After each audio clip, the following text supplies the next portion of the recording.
এই তিনটা ভুল কখনো করবেন না যদি আপনি আমার মতো আইএলটিএস 7.5 পেতে চান। মিস্টেক নাম্বার 1, প্র্যাকটিসে ইরেগুলার হওয়া যাবে না। প্র্যাকটিসে ইরেগুলার হলে আমাদের ওভারঅল ব্যান্ড স্কোর নেমে আসবে, কারণ আমরা কোনো একটা কোশ্চেন টাইপের সাথে ইউজ টু হয়ে যাই, তারপর সেটা প্র্যাকটিস করতে শুরু করলি, কিন্তু প্র্যাকটিসে ইরেগুলারিটি আসলে আমরা সেটা ভুলে যেতে শুরু করি এবং আমাদের প্রবলেম সলভিং অ্যাবিলিটি কমে যায় ধীরে ধীরে। দ্বিতীয় পয়েন্টটাতে যাওয়ার আগে আপনাদেরকে একটা কথা বলে দিই, 10 মিনিট স্কুলের সাথে আইএলটিএস এর সম্পূর্ণ প্রিপারেশন নিতে ক্লিক করুন কমেন্টে দেওয়া লিঙ্কে। মিস্টেক নাম্বার 2, স্পিকিং মডিউলের অ্যান্সার মেমোরাইজ করা।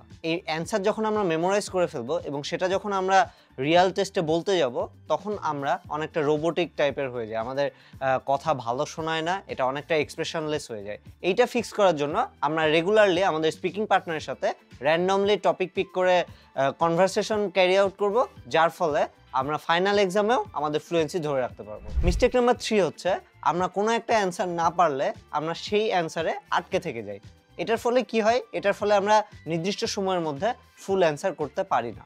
এইটা ফিক্স করার জন্য আমরা যে অ্যান্সারটাতে আটকে যাচ্ছি সেই অ্যান্সারটা স্কিপ করে সামনের অ্যান্সারগুলো দিতে থাকবো, যাতে আমরা নির্দিষ্ট সময়ের মধ্যে শেষ করে আবার ওই অ্যান্সারে ব্যাক করতে পারি।